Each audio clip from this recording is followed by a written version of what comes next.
为什么甄嬛会愿意给安陵容送苦杏仁儿？甄嬛和安陵容也算是斗了大半辈子，在最后两人胜负已定的时候，他们还开了一个小型茶话会，并且呢，甄嬛还贴心的为安陵容带去了她最想吃的苦杏仁儿。甄嬛为啥还要给安陵容送苦杏仁儿呢？最重要的一点原因就是她们两姐妹的爱恨交织。其实甄嬛带过去的苦杏仁没有去掉尖尖，这样的杏仁是有毒的。她亲自过去也是为了亲手送走曾经的好闺蜜。那天甄嬛明明扳倒了安陵容，为自己的孩子、自己的父亲报了仇，但是那个时候的甄嬛脸上并不是大仇得报的快乐和欣慰，反而带着满满的惆怅。是安陵容倒得太轻松，让甄嬛没有成就感吗？不是，因为她们俩曾经也是好姐妹，也经历过一起绣花调香的美好时光，但是现在却走到了这种不是你死就是我活的地步。无论怎么说，甄嬛都开心不起来，就连她对锦汐说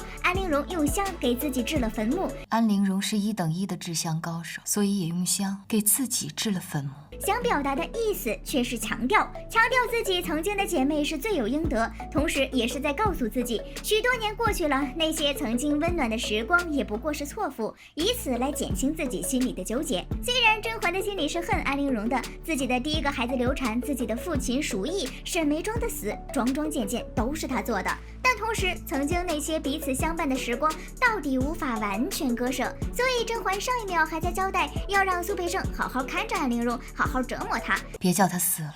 苏培盛做事知道轻重，娘娘放心，才会立马选择带着苦杏仁去看她。我们嬛嬛去看华妃和宜修的时候，无论是言谈还是举止都非常有气势，可是她来延禧宫看安陵容的时候，不像是来看自己的仇人，反而像是来找老朋友叙旧的。果然年纪大了就总爱回忆曾经，甄嬛这么理智的一个人，居然都怀念起从前了。甄嬛给安陵容送苦杏仁又何尝不是成全？其实当安陵容说自己想吃苦杏仁的时候，就是在求死，比起任人搓磨的活着，还不如痛快的死去。他们在宫里待了这么久，都是千年的狐狸。安陵容的请求太直白了，这宫里的人都能明白，不然苏培盛也不用因为这事儿还特意来禀告甄嬛。还有一件事，丽妃说想吃苦杏仁，毕竟四大爷还没有下旨赐死，也没说要饿死他。皇上说了，衣食供应不缺，既然吃穿用度都是有的，那么吃一盘小零食也不算大事儿。苦杏仁独特在哪里呢？主要是它有毒，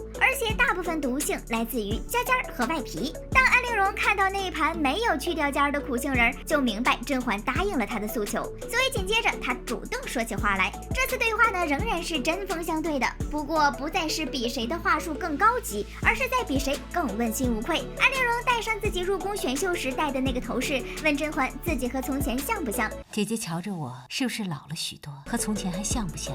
其实她也算是在怀念从前的时光，虽然从前无宠无爱，但也确实比现在要快乐。可甄嬛却一针见血地指出，都是因为安陵容，所以他们的友情才变了质。妹妹容颜依旧，只是心不似从前单纯了。可安陵容继续辩解，说起了自己惨痛的经历。这个时候的她应该是这辈子最真实的时候吧？这些话即便是跟甄嬛特别好的时候，她也从来没有说过。甄嬛就这样陪着她聊天，像一个训斥小孩的长辈，除了憎恨，语气里还有几分恨铁不成钢的心痛。看着安陵容一口一个苦杏仁吃得嘎嘣脆，甄嬛知道她的结局已经定了。到了最后也明白小女儿的改变只是因为一口气，虽然嘴上说着不在乎，可是听到安陵容死讯的时候，甄嬛非常努力的不让眼泪掉下来。她感叹夕阳，感叹曾经，这就说明她从来都没有放下，而她自己也非常清楚。所以在明明可以搓磨安陵容，可以让她生不如死的情况下，甄嬛还是选择成全她，成全自己曾经的姐妹情。安陵容的结局是真自食苦果。《甄嬛传》前期的安陵容其实也是一个善良的小姑娘，但是自从她开始作恶，帮助宜修接剁了么订单，还在甄爸入狱之后找人在牢里放老鼠。你再替我办一件事，听小主的吩咐。你去给我找一样东西，直接送进刑部大牢。他一次次的针对甄嬛，后来又害死了眉庄，可以做到这种程度，他也称得上是心狠手辣了。所以在他流产之后，才会说是报应不爽。甄嬛，原是我对不住你，报应不爽，应该的。大概从那个时候开始，他就知道他的报应要来了。他冷静地接受了自己的失败，并且在最后提出要吃苦杏仁的要求。甄嬛会答应他这个请求，除了想要成全的心思之外，大抵也是想让安陵容在最后的时光亲口品尝一下苦果是什么滋味。虽然这根本算不上是惩罚，更多的是在成全安陵容，但那是因为甄嬛也明白，生活在这深宫中，不可能有人的双手是干干净净的。为了生存，宫里的人什么都干得出来，没有人能全身而退，就连他自己也做了一些坏事儿。而安陵容呢，虽然嘴上一直说自己没错，还和甄嬛解释自己的动机，但是这何尝不是在嘴硬呢？就像他说这苦杏仁真好吃一样，这苦杏仁好吃得很呢。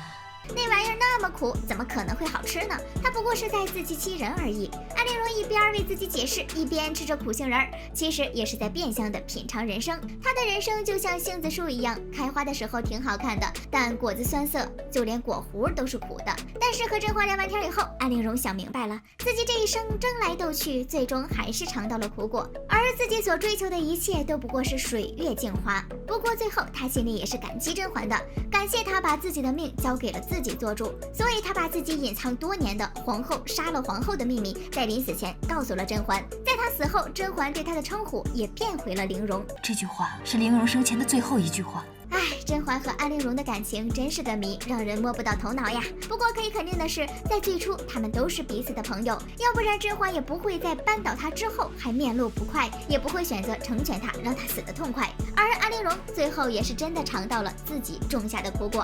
好了，本期视频就到这里啦，宝宝们别忘了点赞评论哦，啾咪。